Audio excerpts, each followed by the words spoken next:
This is We All Looked Up by Tommy Wallach.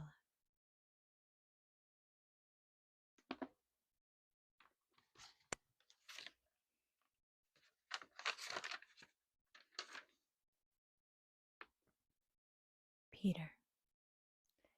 It's not the end of the world, Stacy said. Peter looked down. He'd been staring vacantly at the sky, replaying his brief conversation with Mr. MacArthur in his head. He still wasn't sure what to make of it. What? I said it's not the end of the world. So one person doesn't like you. Who cares? You really think he doesn't like me? Stacy groaned. They'd already been talking about this for 15 minutes, which, in Peter's experience, was about 15 minutes longer than his girlfriend liked to talk about any serious subject. I don't know, maybe he's jealous of you or something. Why would he be jealous of me? Because, she flipped her hair to one side of her head and back again. Peter had never understood why she did that. Maybe she'd seen it in a shampoo commercial or something. She did have great hair, though, a shoo-in for best in school when yearbook time came around. Long and latte brown, the same smooth, glossy texture as a basketball jersey.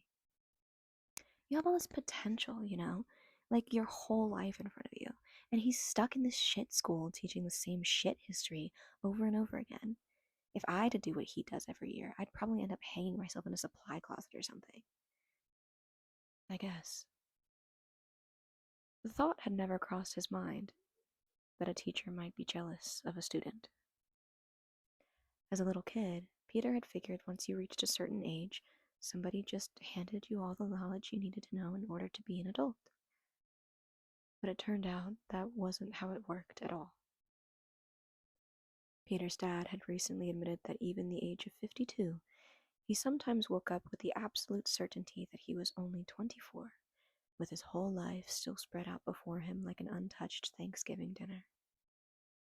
It was just one of the many mysteries of getting older, along with male pattern baldness, midlife crisis, and erectile dysfunction.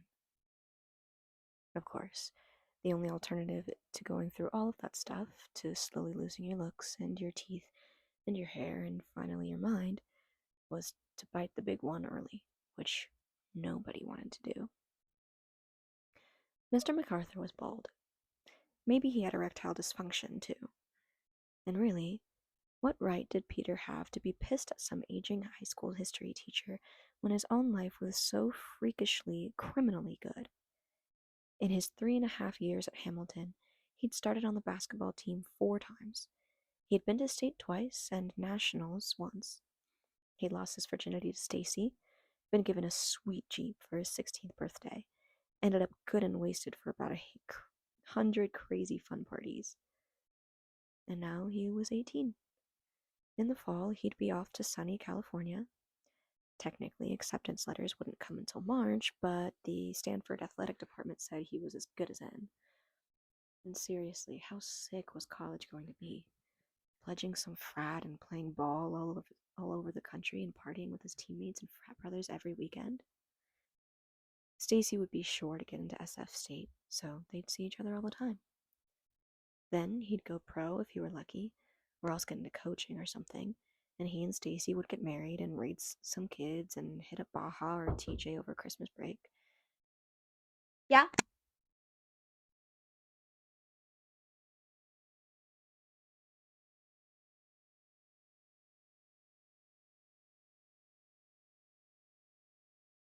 Then he'd go pro if he were lucky, or else get into coaching or something, and he and Stacy would get married and raise some kids and hit Baja or TJ over Christmas breaks and buy a kick-ass summer place on Lake Chelan with a jacuzzi. That was what life was supposed to do, right? Just keep getting better and better. But Peter knew it wasn't like that for everyone. He watched the news, or at least saw it out of the corner of his eye when his parents turned it on. People starved, people lost their jobs and then their homes. People came down with messed up diseases and they had ugly divorces and their kids got in motorcycle accidents and ended up in wheelchairs. Maybe Mr. MacArthur's life had just been getting worse and worse since he left high school. Maybe he really was jealous. And if not, then what the hell point had he been trying to make in class? Maybe stop worrying about it. Stacy gave him a dry kiss on the cheek. If I got all bent out of shape whenever someone didn't like me, I'd be like. She thought for a few seconds, and then shrugged. I don't know, seriously bent out of shape. Yeah, you're right. Of course I am. And I'm also starving. Come on. It was Chicken Fingers Day in the lunchroom. Traditionally a day of joy, because the Hamilton chicken fingers were mad good. Peter loaded his tray up with 2 paper boats full of them, a lemon lime Gatorade, a chocolate pudding, an apple, a granola bar, and a finger bowl's worth of wilted green lettuce and a shredded carrot. He crossed the lunchroom, catching sight of his little sister's newly dyed hair. The sink in their shared bathroom still looked like a leprechaun had thrown up and then died in it. She was eating lunch with her freak boyfriend over the freak table. In his mind's eye, Peter could still see a younger version of her sitting next to him on the living room couch, playing with her Legos, back before she transformed into something feminine and unfathomable. Dude, you okay? Peter looked up to the waving hand of his best friend, Cartier Stoffler. I've already eaten like 3 of your chicken fingers. Yeah, sorry, having a weird day. Something a teacher said. You in trouble? Not like that. It's hard to explain. Here's my trick with teachers, right? Don't ever listen to them in the first place. Brilliant. You got me this far, he said, and then popped a whole chicken finger into his mouth. Peter laughed as convincingly as he could. Cartier was generally pretty good at cheering him up, but it was no use today. Mr. MacArthur's question had created a black hole that sucked everything good around it. Or more like it made everything around it suck. Like it sucked that high school was almost over. And it really sucked that Cartier had applied to WSU to study beer brewing instead of trying to go to college somewhere in California. They'd been friends since the first day of high school, so inseparable that Coach Dougie named them Cookies and Cream.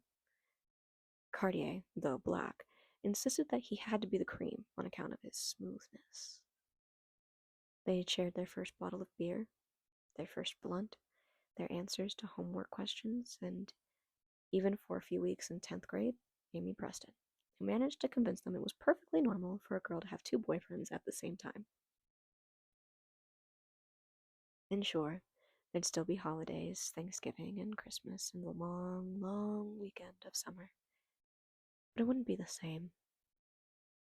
Already, they'd stop hanging out as much as they used to. The most painful part of it wasn't that they wouldn't be friends, but that they wouldn't care that they weren't friends. And if he and Cartier couldn't manage to stay tight, then who was to say that he and Stacy wouldn't break up too? Peter would be off playing away games every weekend and she'd be left on her own. Would she really stay faithful to him? Would he stay faithful to her? Would any part of the last 4 years matter at all 4 years from now? These black hole thoughts wouldn't leave him alone for the rest of the lunch period. But then there was chemistry and pre-calc to get through, followed by 2 exhausting hours in the gym, mindlessly running lines and doing passing drills on instinct. So it wasn't until he found himself under the steaming beam of the locker room shower that he would really have time to think again. And there was Mr. MacArthur's question. Would that be a Pyrrhic victory? Stuck in his head, like one of those crappy pop songs that you only knew the chorus to. He'd stopped by the history department in the Bliss Hall. If Mr. MacArthur had really left for the day, then that would be the end of it. If he hadn't, well, then at least Peter could get this dumb song to stop playing in his head. It was the last week of January, and in Seattle, that meant traitorously short days. You'd step into the gymnasium in full daylight, and by the time you got out, the sun would be slipping behind the You'd step into the gymnasium in full daylight, and by the time you got out, the sun would be slipping behind the horizon so fast you'd think it was getting away with something. Peter left the locker room just after 6, and all that was left of the day was that fugitive red glow on the horizon. He zipped up his North Face jacket and put his hands in the fleecy pockets. His mom had bought him leather gloves for Christmas, but he'd stopped wearing them after Stacy said that they made him look like the kind of guy who offered to show children lollipops that he kept in his van. The only students left on campus were those who inhabited the extremes of the workplace spectrum. Overachievers, laboring late at the library, and the skaters/slackers who didn't have anywhere better to go. You could hear the faraway click, snap, skittle of their skateboards even from inside the Bliss Hall. Peter knocked on Mr. MacArthur's door, half hoping no one would answer. "Come in." The office was so cramped that the door stuck on the footstool in the corner, and Peter had to squeeze through the gap. Mr. MacArthur was on his own. His 2 office mates must have already gone home for the day, sitting in a brown plastic chair in a row in front of a narrow desk piled high with ungraded essays. Peter had never felt confident in his ability to guess the age of anyone between 25 and 60, but he figured Mr. MacArthur was somewhere close in his late 40s. His forehead had a few permanent creases in it, but they didn't make him look old so much as perpetually concerned. He was popular with the students, engaging but not pushy. Peter had always liked him well enough. Until today, anyway. "Hello, Mr. Roslin. Make yourself at home." "Thanks." Peter sat down on a small sofa. A ragged stuffed bunny lay upside down on one of the cushions. Its once pink places had gone gray with age. Mr. MacArthur wrote B+ on the essay he was grading, circling it twice. His pen wasn't the typical felt tip marker, but something slimmer and more elegant, with a diamond-shaped metal nib. He capped it and set it aside. "So, how can I help you?" Peter hadn't really thought through what he was going to say, and now the possibilities backed up in his head, tripped over themselves like a defense falling apart in the face of a solid drive. Well, we were talking today, right? And you asked me this question about a sports star or something, and you were talking about stuff I do, or might do. I mean, I think you were. Do you have any idea what I'm talking about?" "I might," Mr. MacArthur said with a patient smile. Peter idly patted the stuffed bunny, trying to remember exactly what had happened. They had been learning about the phrase Pyrrhic victory, which came from Roman times and meant that you'd won something, like a battle. But in order to win, you had lost so much that you hadn't really won at all. Mr. MacArthur had asked the class if anyone could come up with some examples from real life. Nobody else was going for it, so Peter raised his hand and said that if you won a basketball game or a football game or something, but your best player got injured, that would be an example. Mr. MacArthur nodded, but then he stared hard at Peter with that combined intensity of his earnest eyes and that inquisitorial forehead, and said, "What if you were a big sports star, and you made loads of money, and you bought big houses, and you drove fast cars, but when your time in the limelight was over, you ended up unhappy because you didn't know what the point of your life had been? Would that be a Pyrrhic victory?" He let the question hang out there, like some big old rainbow of a three-pointer. And then Andy Rowan said, "I'd take it anyway." And the whole class laughed, and they moved on to Caesar. But Peter couldn't help thinking that Mr. MacArthur was probably right. It would be a Pyrrhic victory. Because when the golden days were over, and you were lying on your deathbed, watching the instant replay of your life, wouldn't it get pretty depressing to think you'd wasted your best years playing a game? That was a thought that had plagued Peter for the past 6 hours, though he didn't quite know how to put it into words. Thankfully, Mr. MacArthur finally came to his rescue. "Peter, I'm sorry if it seemed like I was criticizing you today. I like you, and I've seen a lot of popular kids go through this school. The ones at the top of the pile, I mean. Most of them let it go to their heads, but I don't think that you do. Flattery embarrassed Peter. He looked over hard at the wall, where an empty advent calendar still hung, open windows counting down the days until Christmas. He'd expected a lecture from Mr. MacArthur, not a recitation of his good qualities. I guess. Most kids wouldn't have given a second thought to what I said. So why do you think it's made such an impression on you? I don't know. Okay, then let me ask you this. What is it that makes a book really good? I don't really read that much outside of homework, I mean. Then I'll tell you. The best books, they don't talk about things you'd never thought about before. They talk about things you'd always thought about, but that you didn't think anyone else had thought about. You read them, and suddenly you're a little bit less alone in this world.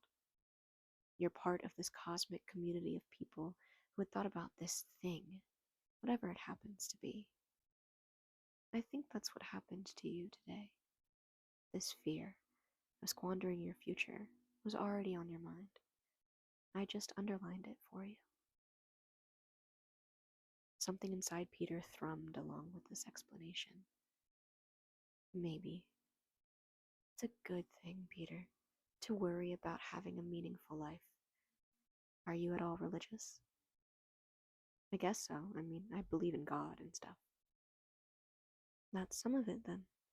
Religion is all about making meaning for yourself. And you'll have to excuse me if this is too personal. But have you ever lost someone? Someone close to you, I mean. Yeah, Peter said, a little awed by Mr. MacArthur's intuition. My older brother, a couple of years ago. Why? My father died when I was very young. It forced me to confront things that many of my peers had the luxury of ignoring.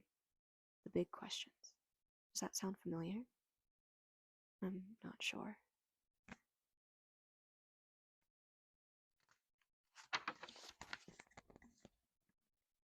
Mr. MacArthur left some space in the conversation, waiting to see if Peter would say more, then shrugged his caterpillar eyebrows. My point is, Peter, is that you're one of those people who've been blessed not only with talent, but self-awareness. And that means you get to choose what you want to do with your life, instead of life choosing for you. But having that power, the power to choose, can be a double-edged sword, because you can choose wrong. How do you know if you're choosing wrong? You tell me. Do you think it's better to fail at something worthwhile, or to succeed at something meaningless? Peter answered before he knew what he was saying. To fail at something worthwhile. The implications of his answer hit him like an elbow to the sternum. Mr. MacArthur laughed. You look positively tragic. Well, you're saying I should stop doing the only thing I've ever been great at. No, I'm not saying stop.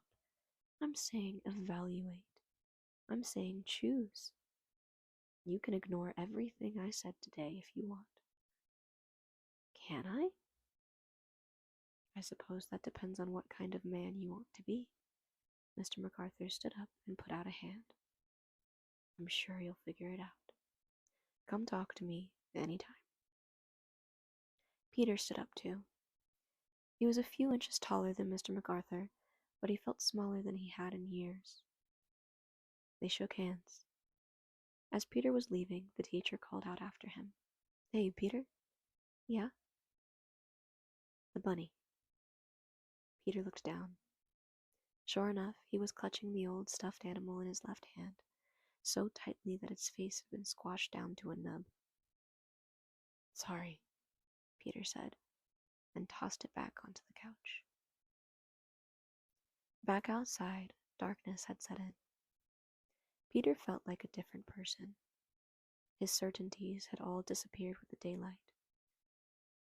Almost too perfect, then, that the sky was suddenly unfamiliar. Against an eggplant purple backdrop shone a single bright star, blue as sapphire, like a fleck of afternoon someone had forgot to wipe away. Peter heard the click of a door opening nearby. Someone was coming out of the arts building, a swirl of multicolored scarf that he'd known for a fact she'd knitted herself. Eliza Olivier.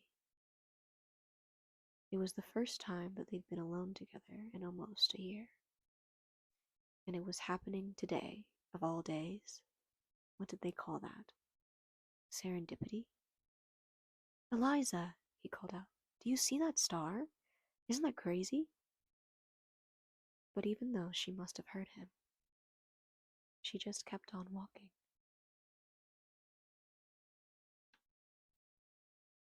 And that is chapter 1 of We All Looked Up.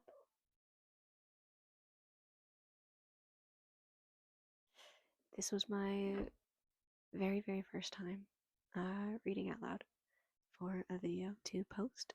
So I really enjoyed it. And let me know if you want more. And if you want more from the same book, or I can read different books.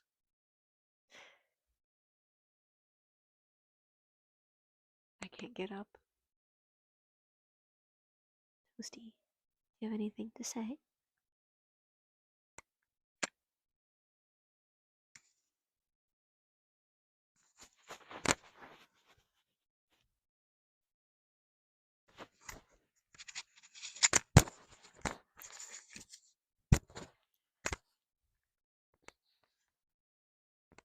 Thanks for tuning in. I'll catch you next time.